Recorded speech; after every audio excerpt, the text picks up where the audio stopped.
Hey everyone, Jonathan Bailor back. Today is a day to celebrate, folks, because we are joined with one of the most influential people, forget about in my life when it comes to health and fitness, but just in the national scene, really ever. We have a man who needs very little introduction, so I'm going to give him very little because his work speaks for itself. We have the inventor of the Zone Diet, Dr. Barry Sears, like literally one of the top diets ever created. Dr. Sears, welcome to the show.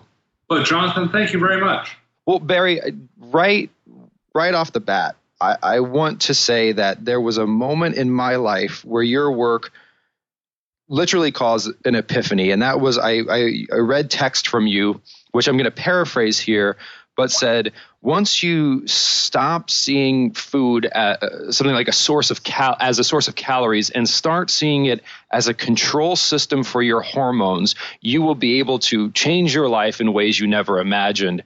I hope I didn't butcher that too badly, but that literally flipped a switch in my brain that changed almost everything about my personal and professional life.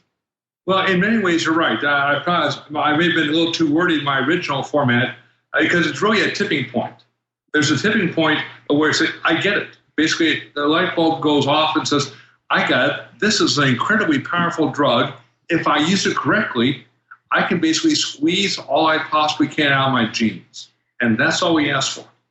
And that even there, Barry, the way you stated that, it's important for people to really hear that, because what you said was food is a drug, and it is the most affordable and widespread and, dare I say, effective drug, quote unquote, at preventing and treating these chronic conditions that are killing so many of us, right?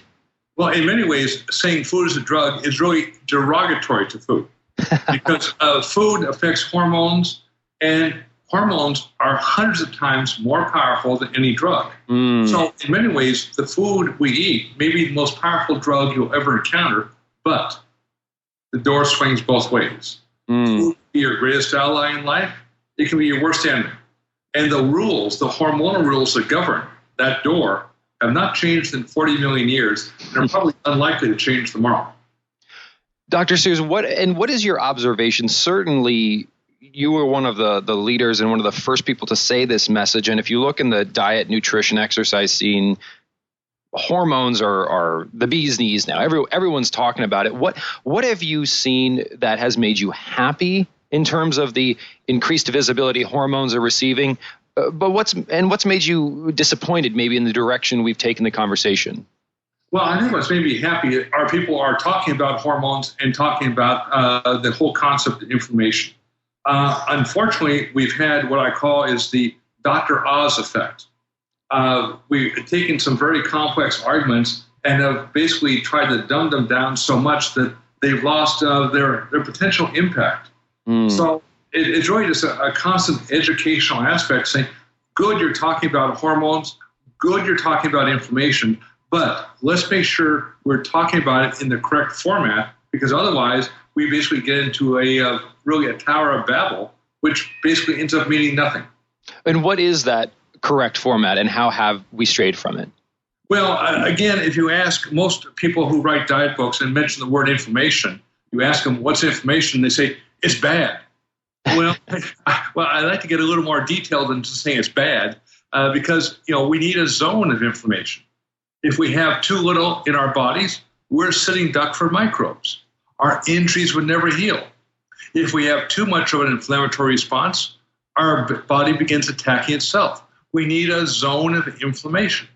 And that's where one of the problems I get when I talk about the zone diet. People say, oh, it's a diet. Say, no, the zone is really a physiological place in your body. You can measure it. It's like the top of the mountain. There's only one mountaintop. There are many pathways to get to the top of the mountain. Some are hard, some are easy. What you're trying to find is the best pathway with the least stress on you to get to the top of the mountain and stay there as long as possible.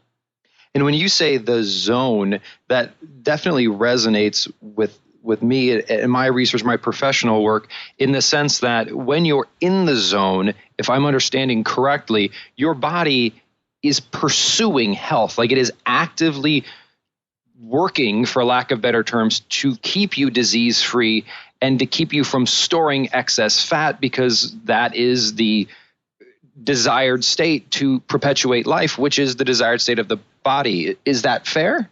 That's a fair statement. In that zone, life becomes a lot easier. Outside the zone, life becomes a lot harder. If you basically your diet is driving you outside that zone, you're going to get fatter. You're going to get sicker. You're going to age faster. Think of that zone, let's say, as an athlete. Athlete says, I'm in the zone. What does that mean? It means he's playing baseball. That 90-mile-an-hour fastball looks like a beach ball coming up to the plate. Mm-hmm. This is easy. So it just basically everything begins to slow down and make perfect sense. But once you get out of that zone, everything speeds up and life seems to be very, very chaotic. And that is, we gain weight. Say, but I'm working out. Why am I getting fatter? Or I think I'm eating healthy. Why am I getting sicker? Or why am I aging faster? It's as if basically the Furies are basically visiting us. But in reality, we've let ourselves get out of that zone because we didn't have a good definition of what it was and how to basically stay there as long as possible. I love the baseball player analogy where the 90-mile-an-hour fastball starts to look like it's coming at you in slow motion, because my own experience in working with individuals is when they move into a higher quality style of eating and a more hormonally healthy style of eating, as well as a hormonally impactful form of exercise, that which was a struggle for their entire life, and maybe they had some success, maybe they temporarily slimmed down, and maybe they temporarily saw some benefits, but it's just, it happens and it stays that way, and with such ease. It's as if the body is working with them rather than fighting against them. And that seems like that is really that slow motion of that baseball, when that body starts to work with you rather than fight against you. It's like, swimming upstream or swimming downstream. One way's easy, one way's hard. And the body is designed to work with great efficiency, but you have to give it the right tools.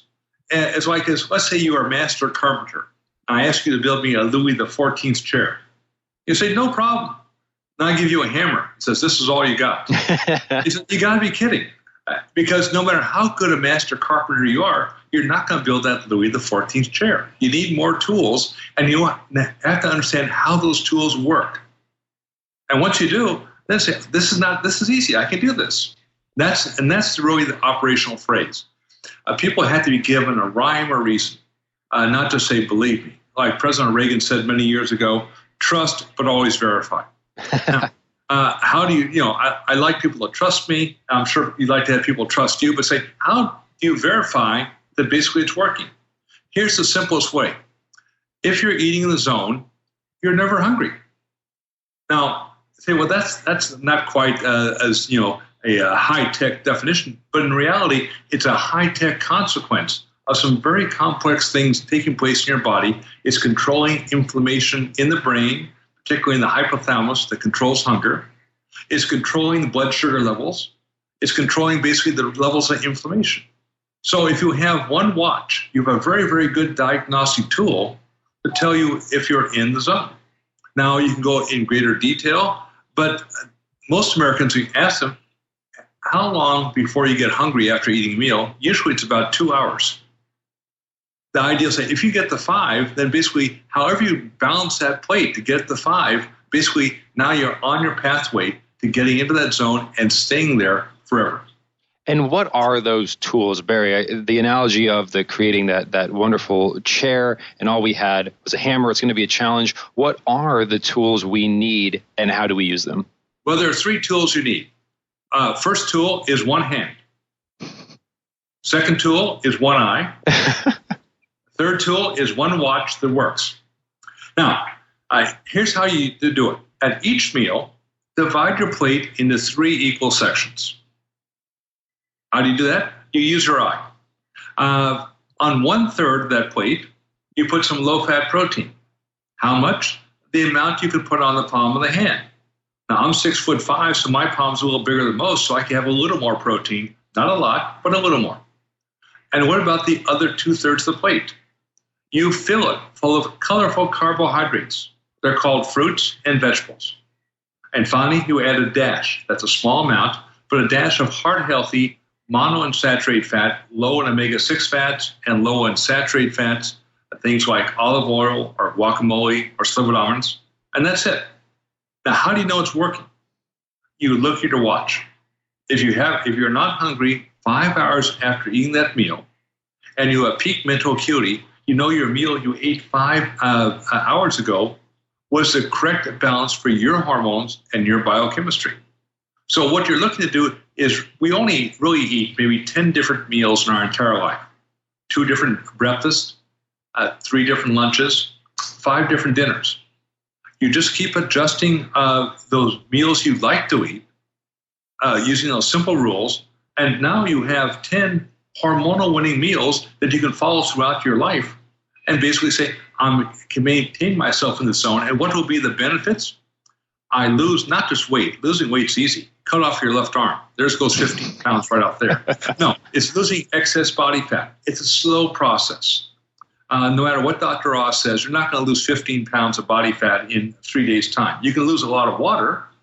You can lose a lot of muscle mass, but you're not going to lose a lot of fat. It's a slow process.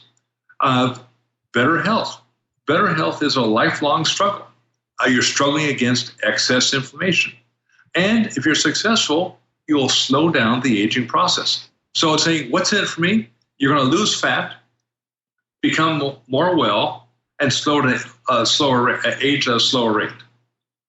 Now, how do you do that? People say, science, I don't want to care. Just give me the bottom line. Say, okay, if you have the one hand, the one eye, and the one watch, you can do it if these are things which are important to you. If not, eat whatever you want to. and basically, hope that God gave you good genes, because some of us do. Some people can eat all the carbohydrates they want. They can drink a fifth of scotch every day, smoke 5 packs of cigarette, and they do okay. But most of us are not going to be lucky. And if we aren't, then basically we have to watch what our food intake is with the same degree of vigilance we would in terms of taking a drug. You take it at the right dosage, at the right time, and if you do, you get the right results.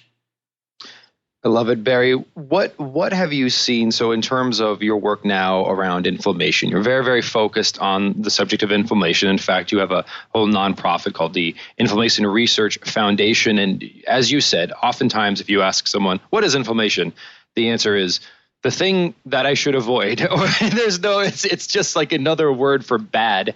How can a lay individual understand inflammation, understand why it is excess inflammation is to be avoided, and what we can do to stay in the proper zone? Well, that's why the whole key of the zone really goes around the concept of keeping inflammation under control. It's really mastering inflammation. You want to have enough there that when bad things happen to you, like you get invaded by microbes or you twist an ankle, you can call upon your reserves to basically, call out the dogs of war. But you want to have the ability to call back the dogs of war. If we don't, then the inflammation goes unfeathered, and basically we start destroying normal tissue. So this yin and yang of inflammation is one of the great mysteries of modern medicine. Yet we can control it to a great extent. Your diet is your primary tool, but you have 2 other anti-inflammatory supplements to add to your toolkit. One would be omega-3 fatty acids, because it's omega-6 fatty acids that drive inflammation. It's omega-3 fatty acids that control inflammation. You need them in balance. And the other is polyphenols. These are the chemicals that give fruits and vegetables their color. And why are polyphenols important? Because at low concentrations, they're excellent antioxidants. At higher concentrations, they're very good anti-inflammatories. And at still higher levels, they slow down the aging process. Now, much of their work is not done in the bloodstream, but in your gut. Because we like to think of ourselves as a human being who's pristine. But in reality, we have 10 times more bacteria in our gut than we have cells in our body. And that to control that bacteria in our gut, we need those polyphenols. If they're not in high enough concentrations, what you have is basically really a sleeping giant of inflammation ready to find a hole in the armor in your gut to get in the bloodstream. And when it does, you've got some real problems. And polyphenols, you mentioned, certainly I'm a big fan. What are your thoughts then on green tea to help boost our polyphenol intake? Well, it will, but you got to drink a lot of green tea. We can look at just the antioxidant. At the lowest levels, the polyphenols are antioxidants. Ideally, you'd like to get about 20,000 what are called ORAC units per day. Now, that means eating about 2 pounds of vegetables. Already, most people are saying, whoa, say what? 2 pounds of vegetables. I can't do it. The answer is yes, you can. So I said, what if I drink polyphenols? Maybe if I basically drink green tea. Okay, how many glasses of green tea do I have to drink every day to get 20,000 ORAC units? About 40 cups. Now, I drink a lot of green tea, but I tell you, I don't drink 40 cups of green tea. Now, but there are other aspects that allow us to concentrate these polyphenols. One turns out to be red wine. So I say, okay, a glass of red wine. There's two things in red wine. There's the alcohol, and to date, no one's demonstrated the medical benefits of vodka. I'm sure there are some, but I can't figure them out. But what the alcohol does is to extract out the polyphenols more effectively from the grapes. And so one glass of red wine has about 5,000 ORAC units. So you do a quick calculation and say, I got it. If I drink a bottle of red wine per day, I'll get my 20,000 ORAC units. So your mathematics are impeccable. However, the extra alcohol is going to overwhelm all the benefits of those ORAC units. So you basically try to find now mixtures. So I can't eat 2 pounds of vegetables per day. Okay, how about 1 pound? And maybe 1 glass of red wine and maybe 1 piece of fruit. All of a sudden, you're there. Yeah, it's that combination that I find to be extremely effective. And I know even personally for me, I personally don't drink alcohol, not because I'm against it, but I just never started, so I don't need to now. And for green tea, I do very much enjoy that. And I've found it to be very helpful to brew many bags of green tea in a small glass of water, of course, decaffeinated. But I'll put, Dr. Sears, anywhere from 10 bags of green tea and 10 ounces of water, cold brew it overnight, drink it in the morning with my breakfast. And certainly there I'm not peeing all day, for lack of better terms. But the trouble with polyphenols is they're very bitter. And yes, that basically separates the men from the boys. And that's why people add sugar to their tea, or they ferment the tea and turn it from green tea to black tea. It's not as bitter, but you destroyed most of the polyphenols. So these polyphenols are very, very susceptible to fermentation, to heat, to processing. So that let's say another source of polyphenols people love to hear about are chocolate. Well, yes, in the cacao beans, the polyphenols are very rich. But by the time you begin to ferment the chocolate and you roast the chocolate and then make a chocolate bar, the polyphenols that you're getting are about maybe 1/10 of what they were. The same is true of coffee. Most Americans get their polyphenols from coffee. Now, nobody drinks green coffee because it's just too god-awful. But they drink the dark roast coffee at Starbucks, but by the time you've roasted it and fermented it, most of the polyphenols have been destroyed. So again, as you basically say, these are supplements I can use, and the omega-3 fatty acids. They all work at different parts of the pathway. And that's why I like to get the 20,000 ORAC units, because at those levels, now the polyphenols begin to activate at a key enzyme called AMP kinase. This is really can be viewed as the enzyme of life. If you can activate this enzyme, it slows down the aging process. So you pick out the level of what you want out of life. You want to basically slow down the aging process a little, more, or a lot. And that'll tell you exactly how many polyphenols you need in the course of a day. Well, this is great news for me, Dr. Sears. I'm certainly I'm a fan of the green smoothie, so I try to do my green leafy vegetables. I think I'm probably at a couple pounds. I've got my green tea. I do my undutched cocoa and a lot of my healthy, zone-friendly type desserts, and before and after workouts, I try to enjoy some berries. And I think that might put me up in the upper echelons of some ORAC units. Exactly. So on that part of the equation, you've done an excellent job. Then you have to work on the omega-3 question. What we've had in the last 100 years, last century, has been a radical alteration of the human diet, where basically omega-6 fatty acids, which are a very minor component, have now become the primary source of calories on a worldwide basis because they're the cheapest source of calories. And with that, there's been a corresponding drop in omega-3 fatty acids. Now, what this means, you've done everything in your power to increase inflammation. So adding back omega-3 fatty acids is basically makes perfect anti-inflammatory sense if you add back a therapeutic dose. What's a therapeutic dose? It turns out it's a lot more than anybody anticipates. And that's a lot of the work we do at the Inflammation Research Foundation is doing clinical studies with high dose omega-3 fatty acids to treat and reverse some pretty nasty diseases. Well, like I'll take one. How about severe brain trauma? This is when you kind of get, you get knocked out, you go comatose, they wheel you back to the hospital, and they hope you die.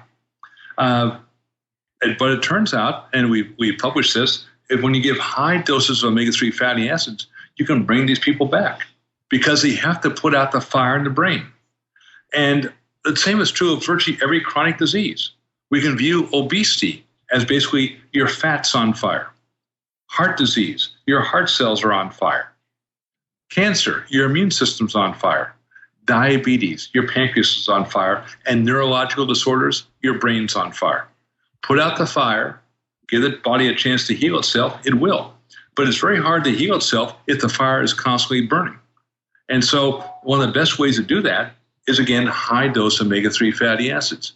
Now, unlike the polyphenols, where it's virtually impossible to overdose in them.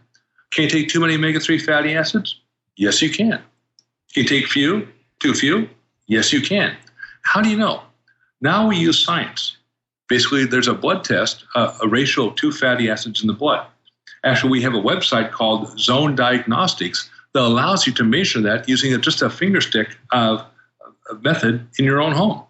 And you send it off to a laboratory, but when you get back that data, that becomes now the most important tool you'll ever have. It'll tell you, one, how inflamed you are, and which direction you have to work in to either lower arachidonic acid by following the zone diet or increasing the intake of omega-3 fatty acids, and probably ideally both. And when you say increasing the intake, certainly let's talk a bit about the dose, but we also need to talk about the form, right? Because there's chia and flax seeds, which are providing us with the ALA, but then we get the EPA and the DHA, which my understanding is much more biologically available to us from primarily animal sources. That's correct. We want to believe we can use vegetable sources like chia or flax seeds, but they contain short-chain omega-3 fatty acids. Unfortunately, they have virtually zero anti-inflammatory effects until they are basically transformed in the body to the longer chain omega-3 fatty acids we find in fish and fish oils. Unfortunately, this is a very slow and inefficient process. So if I want to take flaxseed oil, I've had to plan to take about 10 to 50 times the volume of flaxseed oil to get the same benefits of the same volume of fish oil. All of a sudden, that's a lot of flaxseed oil. Second, then we have a problem that all fish oils, because all fish, are contaminated. And getting those contaminants out is really a big problem. And one that basically, when you go to the health food store or Costco or Walmart, I guarantee you the problem has not been solved. It can be solved, but basically, if you're going to take in omega-3 fatty acids, the last thing you want to be taking in at the same time are these toxins known as PCBs, because these are like the roach motel. Once they check into your body, they're not checking out. So where do we look for our omega-3s? Certainly, I'm a huge fan of wild-caught salmon. And are we looking for other wild-caught fatty fish like that? Ideally, but it doesn't matter how wild they are or how pristine the waters, they're all contaminated PCBs. So are isolated fish oils a potential solution? Yes, they are. Here's a simple test. Not the perfect test, but a simple test. Take some fish oil you might have at your house, break open 4 or 5 capsules, put the oil into a shot glass. Put the shot glass into your freezer, and then come back 5 hours later with a toothpick. If you can push the toothpick through the fish oil, meaning it's not frozen solid, it might be okay. On the other hand, if you can't push the toothpick through the fish oil, meaning it's frozen solid, you're taking the sewer of the sea, and you know it's rich in PCBs. Now, by that criteria, about 99.4% of all fish oils fail. And then what? So certainly we've got to find the right form of fish oil, but also in terms of dose, I've always been curious when you look at, again, for the reasons you've enumerated, these capsules you may find at a common retailer are not ideal from a quality perspective, but also from a quantity perspective. They celebrate the fact that you're taking in 250 milligrams of EPA and 250 milligrams of DHA. That seems like a very small amount of these therapeutic fats. How much should we be taking in? Well, your grandmother knew because she gave at least the minimum dosage to your parents when she gave them a tablespoon of cod liver oil. Mm-hmm. The world's most disgusting food, but it contained 2.5 grams of omega-3 fatty acids. That's 2,500 milligrams. That, to me, is a minimum dose for basically trying to maintain health. But let's say you're already inflamed. You're fat, you have heart disease, or diabetes. Plan to double that dosage. Let's say you have even a higher level of inflammation. Let's say you have arthritis, still higher. And what if the inflammation is inside the brain? You have multiple sclerosis, you've got depression, ADHD, Parkinson's, Alzheimer's. You're going to still higher levels. These are high levels, make no mistake about it, but they're therapeutic levels. And that's why the purity of fish oil becomes so important. Here's the little ugly secret about natural products. They do work, but they basically are not as concentrated. So the amounts you need to get a therapeutic effect are oftentimes quite high. 20,000 ORAC units. That's 2 pounds of vegetables. Say, can I take a pill? No, you can't. Can I take a bottle of wine? Yeah, you can, but there's some problems there. So that you get back to it, it's a little work in your effort, but the therapeutic index, that is basically the therapy divided by the toxicity, is virtually approaching infinite. But you have to take a therapeutic dosage, just like a drug. Makes a lot of sense. So it sounds like not only with our polyphenols, but also with our omega-3s, it's often a good idea to take a multi-pronged approach, ensuring we're eating our ideally as pristine as possible fatty fish, ensuring we're taking maybe a cod liver oil or some sort of omega-3 supplement. Also, maybe enjoying some flax and chia seeds. Certainly, if we're using those in place of starches, that would seem like it would be a beneficial approach. What about that? What about that combination approach there? Basically moderation has always been king. Now, I'm not real big on flaxseed oil, but I love flax seeds. I love chia seeds because they contain lignans, which has some very, very nice biochemical properties. So they're great to sprinkle on virtually every food. I love it. Well, and Dr. Sears, truly, I could talk with you for days and would love to have you back on the show. But one last thing that I wanted to talk about more was you mentioned the gut, and you mentioned all of these bacteria that we have in the gut. You also mentioned inflammation in the brain, and it seems like every week there's new amazing research coming out between the hypothalamic and gut regulatory system of not only our blood sugar, but really everything associated with the metabolic syndrome, the regulation of our body fat storage, leptin sensitivity, insulin sensitivity. And at the same time, Dr. Sears, we still hear just eat less. Clearly what we're talking about here is actually eating more, but doing that smarter. It's eating pounds of vegetables. It's eating lots of delicious fish and flax seeds. But we're told just eat less. That seems to be the exact opposite of what we should do. It is, because again, and usually that is basically primarily focused on the overweight person. Eat less, exercise more. As if they said, wow, I'd never thought about that. Of course they have. They've tried to do that. But again, what happens, they are always hungry because there's a breakdown between our two brains. We have two brains. The nice white one up on top of our head that looks really smart. The second brain is in our gut, which is slimy, stinky, and smells. So I said, but these two brains are in constant communication. And if they're basically talking to each other effectively, then you won't have these problems. But what disturbs the communication?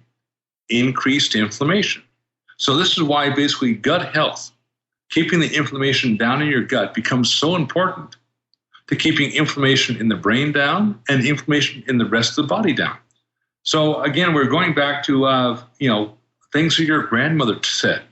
Who knew she's at the cutting edge of biotechnology? I knew she was a smart woman. but she was basically the repository of 20 millennia of observations of how we eat, how that affects our health. And we basically have gotten away from that. Now new breakthroughs in biotechnology have told us, saying that ancient wisdom was well-founded. And it's only now that we have the technology to say, oh my God, what we eat has such an important effect on keeping inflammation down, so each of our 100 trillion cells in our body can now talk more effectively. And if they do, we live longer, we live better. Dr. Sears, I love it, and both personally and professionally, I thank you for all the work you've done for decades and decades and continue to do. It's certainly helped me, and I know it's helped the lives of millions, and I just think it's so encouraging to promote a message of heal the body and then allow the body to homeostatically perpetuate health as it might be perpetuating disease right now. Because we certainly all understand just how powerful the body's quote unquote preferences are by looking at the fact of how much we struggle with obesity and diabetes, and to think that we could take that same system and by keeping it in the zone, as you call it, we can actually make it work for us rather than against us. Exactly. Put out the fire and basically the body will heal itself. But again, if the fire is not put out, basically it's spitting into the wind. Folks, his name is Dr. Barry Sears. You've undoubtedly heard about him before. He is the founder of the Zone Diet. And if you haven't read one of his 12, I believe, books, you can certainly get them and a lot more information at both drsears.com, which is going to be a bit more scientifically focused. Again, that's drsears.com, and also from zonediet.com, which is going to be a bit more product focused. So Dr. Sears, thank you again for joining us. It's been an absolute pleasure. Jonathan, my pleasure. Folks, I hope you enjoyed today's show as much as I did. And remember, this week and every week after, eat smarter, exercise smarter, and live better. Talk with you soon.